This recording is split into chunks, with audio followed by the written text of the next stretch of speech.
ओम श्री गणेशाय नमः। आप सभी को गणेश चतुर्थी की ढेरों शुभकामनाएं। तो फ्रेंड्स, भादो मास के शुक्ल पक्ष की चतुर्थी तिथि को गणेश चतुर्थी के रूप में मनाया जाता है। इसे भादवा चौथ भी कहा जाता है। इस दिन गणपति भगवान घर लाए जाते हैं। उनका नवीन विग्रह घर लाया जाता है। उनकी स्थापना करके उनका पूरा विधि विधान से पूजन किया जाता है। कोई एक दिन के लिए, कोई 3, 5, 7 या फिर 10 दिन के लिए भी स्थापना करते हैं। अनंत चतुर्दशी के दिन इनका विसर्जन कर दिया जाता है। तो फ्रेंड्स, आज की इस वीडियो में हम जानने वाले हैं कि गणेश चतुर्थी के पूजा में और गणेश जी की स्थापना में किस किस पूजन सामग्री की हमें आवश्यकता होती है। तो देखिए, एक चौकी की आवश्यकता होती है। उसके ऊपर लाल या पीला आप वस्त्र बिछा लें और पीछे इस तरीके से आप चाहें तो डेकोरेशन कर लें, क्योंकि गणपति की जब स्थापना की जाती है ना तो बड़े बड़े पंडाल सजाए जाते हैं। तो ऐसे डेकोरेशन कर लें अपनी सामर्थ्य के अनुसार। आप चाहें तो सिंपली भी स्थापना कर सकते हैं। तो उसी के साथ में देखिए, हमें गणपति की आवश्यकता होती है। गणपति अपनी आवश्यकता के अनुसार आप छोटे साइज़ में, बड़े साइज़ में भी ला सकते हैं। और एक बात और हमें ध्यान रखनी है कि हमें इको फ्रेंडली गणेश जी ही घर पे लेकर के आने, यानी कि मिट्टी से बने हुए गणेश जी हमें घर पे लेके आने हैं, जिनका विसर्जन बहुत ही आसानी से हमारे गमले में, क्यारी आदि में हो जाए। बाहर हम इधर उधर गणपति को ना डाल करके आएँ। तो आप गणेश जी ले लें। इस तरीके से सुंदर से प्यारा सा विग्रह आप घर पर लेकर के आएँ, और पहले भी आप ला करके रख सकते हैं घर में, और उनको बस हमें ढक करके रखना होता है। गणेश चतुर्थी के दिन ही उनका हमें अनावरण करना होता है।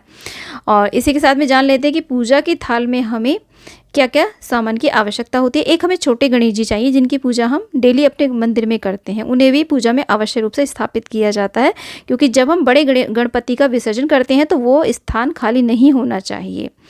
तो यहाँ पर देखिए, रिद्धि सिद्धि माता जी को हम इस तरीके से बना लेंगे। हमने सुपारी के ऊपर मौली यानी कि कलावा लपेट लिया अच्छी प्रकार से। तो रिद्धि सिद्धि का भी हमने निर्माण कर लिया है। साथ में हमें एक धूप दीपक चाहिए। दीपक आप देसी घी का या तिल के तेल का भी जला सकते हैं। साथ में हमें यहाँ पर हल्दी, कुमकुम, अक्षत और चंदन का हमें चौकटा चाहिए। वस्त्र रूपी अर्पित करने के लिए कलावा चाहिए, जनेऊ चाहिए। जनेऊ देखिए पीले रंग का यदि मिल जाता तो बहुत अच्छा रहता है। आप जनेऊ अवश्य लें, नहीं तो कच्चे सूत को भी आप ले सकते हैं। 1 कटोरी के करीब हमें अक्षत चाहिए, क्योंकि कलश की भी स्थापना होगी और पूजन में अक्षत यानी कि साबुत चावलों की आवश्यकता होती ही है। मुख शुद्धिकरण के लिए यहाँ पर हम कुछ लौंग और इलायची रखेंगे। तो ये सब पूजा की सामग्री थाल में रहेगी। और इसी के साथ में देखिए, कलश की स्थापना के लिए हमें एक कलश चाहिए। कलश के ऊपर आप इस तरीके से स्वास्तिक बना लें, कंठ में मौली बांध लें। और कलश के अंदर भरने के लिए हमें जल की भी आवश्यकता होती है। और यहाँ पर देखिए, पल्लव लगाए जाते हैं। आप 5-7 पल्लव लगा सकते हैं, आम के या अशोक के या पान के। अब ज़्यादा दिन के लिए यदि आप स्थापना कर रहे हैं तो आप थोड़े हार्ड आम के पत्ते लगाएं, नहीं तो वो बहुत जल्दी ही सूख जाएंगे। यदि 10 दिन के लिए स्थापना कर रहे हैं और 1 दिन के लिए, 2 दिन के लिए कर रहे हैं, तो आप कैसे भी पत्ते ले सकते हैं। कलश के अंदर डालने के लिए देखिए, लौंग, इलायची, सिक्का, सुपारी, हल्दी की गांठ हम ऐसे ही साइड में रख लेंगे। दूर्वा भी ज़रूर डालें, अक्षत दूर्वा भी कलश स्थापना में हम डालेंगे। कलश के ऊपर रखने के लिए एक जटा वाला पानी वाला नारियल लेंगे और उसके ऊपर कलावा बांध करके कलश के ऊपर हम रखते हैं। और इसी के साथ में हमें शुद्ध जल का भरा हुआ एक लोटा चाहिए। इस तरीके से देखिए, पूजा में बार बार जल का प्रयोग होता है। भोग के रूप में भी जल अर्पित किया जाता है। तो आप 2 लोटे तो भर के अवश्य रूप से रखें। और इसी के साथ में हमें आवश्यकता होती है कुछ पुष्पों की, फूलों की आवश्यकता होती है। तो जो भी फूल आपको मिल जाए उससे आप मंडप अवश्य रूप से सजाएं।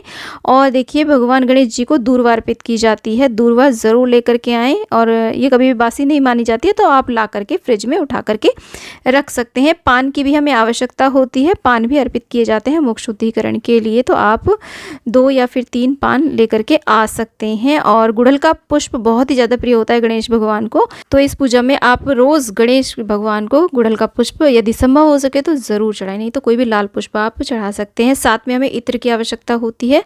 तो बहुत ही ज़्यादा सुगंधित हमें पूजन करना होता है, ऐश्वर्यपूर्ण हमें पूजन करना होता है, ताकि हमारे घर में सुख समृद्धि आए, रिद्धि सिद्धि आए और ज्ञान की प्राप्ति हो और घर में बहुत ही ज़्यादा बरकत हो। इसी के साथ में भोग नैवेद्य में देखिए, पंचमेवा का भोग प्रसाद आप अर्पित कर सकते हैं। और भगवान श्री गणेश जी को सबसे ज़्यादा जो प्रिय होते हैं वो होते हैं मोदक। मोदक कई प्रकार के बनाए जाते हैं, तो आप बना करके या फिर चाहें तो देखिए मार्केट से भी ला सकते हैं। यदि किसी प्रकार की कोई समस्या है तो मोदक का भोग ज़रूर लगाया जाता है। मोदक यदि किसी भी कारण से नहीं व्यवस्था हो पाती है तो आप इस प्रकार से लड्डू का भी भोग लगा सकते हैं। लड्डू मोदक कुछ कुछ एक जैसे से ही होते हैं, फ़र्क उनकी शेप में ज़्यादा होता है। तो इस तरीके से आप लड्डू का भोग लगा सकते हैं और यहाँ पर देखिए गुड़ और नारियल का भी आप भोग लगा सकते हैं। ये भी कई बारी हमारे धर्मशास्त्रों में वर्णित मिलता है। तो ये ज़रूर भोग लगाया जाता है गुड़ और नारियल का। देखिए गुड़ और नारियल को मिलाकर के हम भगवान जी के लिए मोदक भी तैयार करते हैं विशेष रूप से, और इसी के साथ में आप तरह तरह के जो ऋतु फल होते हैं ना उसका भोग लगा सकते हैं। और गणेश भगवान को केला अत्यधिक प्रिय होता है, तो केले का भोग आप अवश्य रूप से अर्पित करें।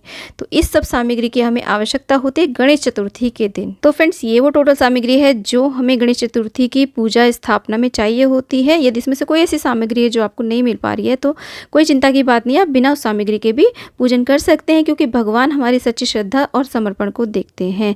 फ्रेंड्स गणेश चतुर्थी की पूजा से संबंधित, स्थापना से संबंधित वीडियो चैनल पे आ चुका है, आप उस वीडियो को भी ज़रूर देखें। बहुत ही महत्वपूर्ण वीडियो है, उसका लिंक आपको डिस्क्रिप्शन में या फिर एंड स्क्रीन पर मिल जाएगा। उस वीडियो को भी आप ज़रूर देखें। तो उम्मीद करती हूँ कि ये वीडियो आपके लिए बहुत ही यूज़फुल होगा।